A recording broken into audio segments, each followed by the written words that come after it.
Chapter 3. A Caucus Race and a Long Tail.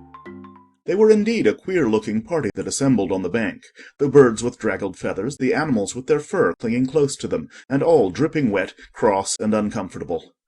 The first question, of course, was how to get dry again. They had a consultation about this, and after a few minutes it seemed quite natural to Alice to find herself talking familiarly with them, as if she had known them all her life. Indeed, she had quite a long argument with the Lorry, who at last turned sulky and would only say, "I am older than you, and must know better. Ah!" And this Alice would not allow without knowing how old it was, and, as the Lorry positively refused to tell its age, there was no more to be said. At last the Mouse, who seemed to be a person of authority among them, called out, "Sit down, all of you, and listen to me. I'll soon make you dry enough." They all sat down at once in a large ring, with the Mouse in the middle. Alice kept her eyes anxiously fixed on it, for she felt sure she would catch a bad cold if she did not get dry very soon. "Ahem," said the Mouse with an important air. "Are you all ready? This is the driest thing I know. Silence all round, if you please. William the Conqueror, whose cause was favoured by the Pope, was soon submitted to by the English, who wanted leaders, and had been of late much accustomed to usurpation and conquest. Edward and Morcar, the Earls of Mercia and Northumbria—" Ooh! said the Lorry with a shiver. "I beg your pardon," said the Mouse, frowning, but very politely. "did you speak?" Not I. Ah! said the Lorry hastily. "I thought you did. Said the Mouse. I proceed. Edwin and Morcar, the Earls of Mercia and Northumbria, declared for him, and even Stigand, the patriotic Archbishop of Canterbury, found it advisable—" "Found what?" said the Duck. "Found it," The Mouse replied rather crossly. "Of course you know what it means." "I know what it means well enough when I find a thing. Said the Duck. It's generally a frog or a worm. The question is, what did the Archbishop find?" The Mouse did not notice this question, but hurriedly went on. "Found it advisable to go with Edgar Atheling to meet William and offer him the crown. William's conduct at first was moderate, but the insolence of his Normans— How are you getting on now, my dear?" It continued, turning to Alice as it spoke. "As wet as ever," said Alice in a melancholy tone. "It doesn't seem to dry me at all." "In that case," said the Dodo solemnly, rising to its feet, "I move that the meeting adjourn for the immediate adoption of more energetic remedies." "Speak English." said the Eaglet.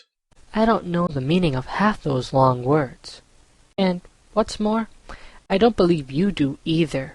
And the Eaglet bent down its head to hide a smile. Some of the other birds tittered audibly. "What I was going to say," said the Dodo in an offended tone, "was that the best thing to get us dry would be a caucus race." "What is a caucus race?" said Alice. Not that she wanted much to know, but the Dodo had paused as if it thought that somebody ought to speak, and no one else seemed inclined to say anything. "Why," said the Dodo, "the best way to explain it is to do it." and, as you might like to try the thing yourself some winter day, I will tell you how the Dodo managed it.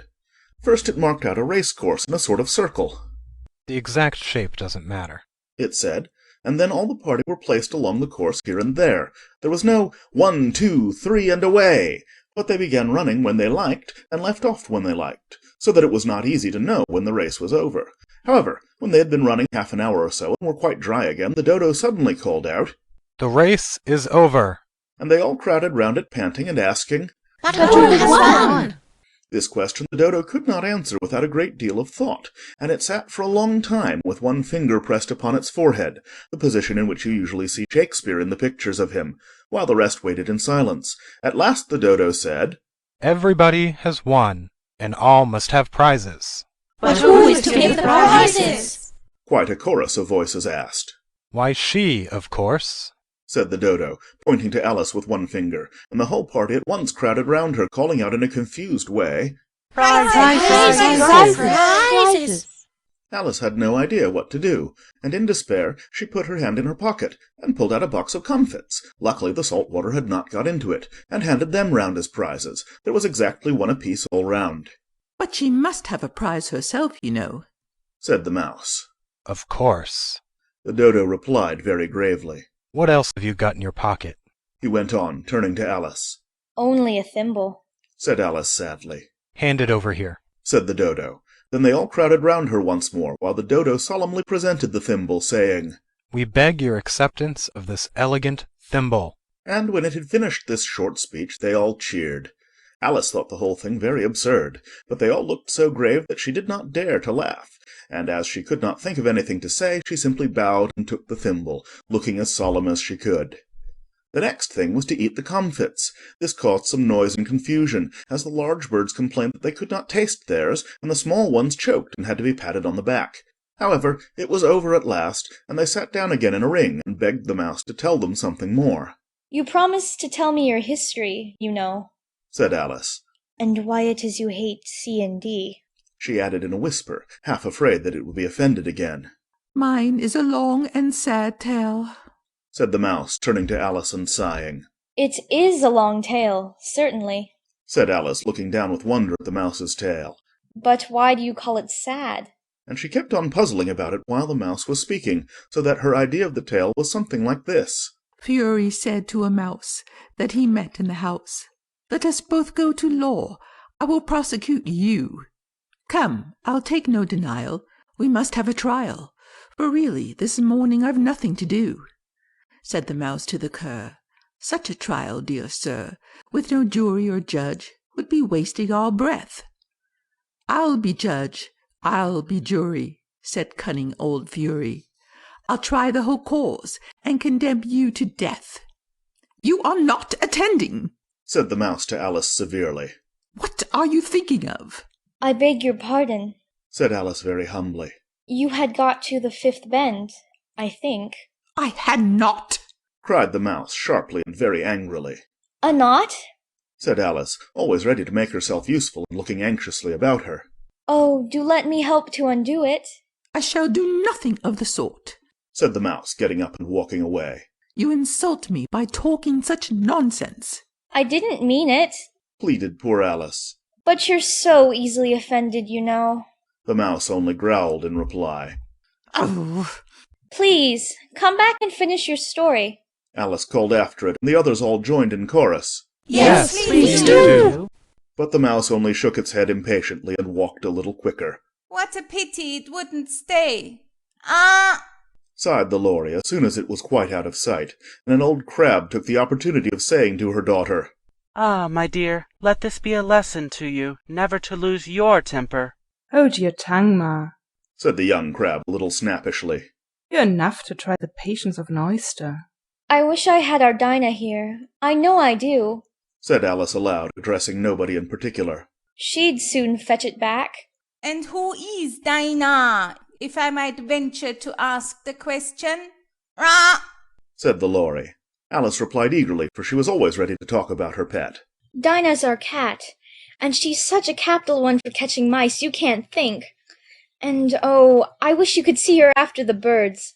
Why, she'll eat a little bird as soon as look at it. This speech caused a remarkable sensation among the party. Some of the birds hurried off at once. One old magpie began wrapping itself up very carefully, remarking, I really must be getting home. The night air doesn't suit my throat. And a canary called out in a trembling voice to its children, Come away, my dears. It's high time you were all in bed. On various pretexts they all moved off, and Alice was soon left alone. I wish I hadn't mentioned Dinah, she said to herself in a melancholy tone. Nobody seems to like her, down here, and I'm sure she's the best cat in the world. Oh, my dear Dinah, I wonder if I shall ever see you any more. And here poor Alice began to cry again, for she felt very lonely and low-spirited. In a little while, however, she heard again a little pattering of footsteps in the distance,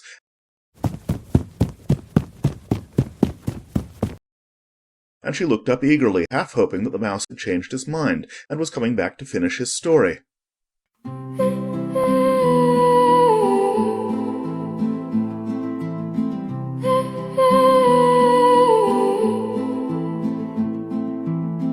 I saw a rabbit running fast,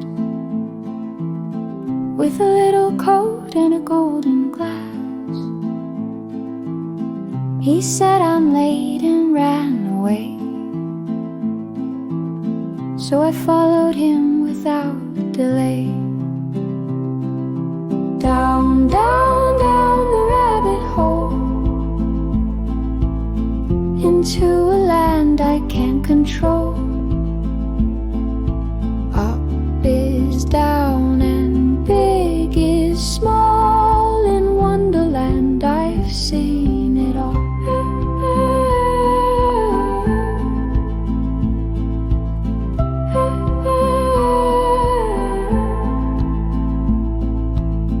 A smiling cat up in a tree. He disappeared and laughed at me. A hatter poured me tea with flair at a party with no room to spare. Down, down, down the rabbit hole, into a land I can't control. Left is right and night is day. In Wonderland I lost my way.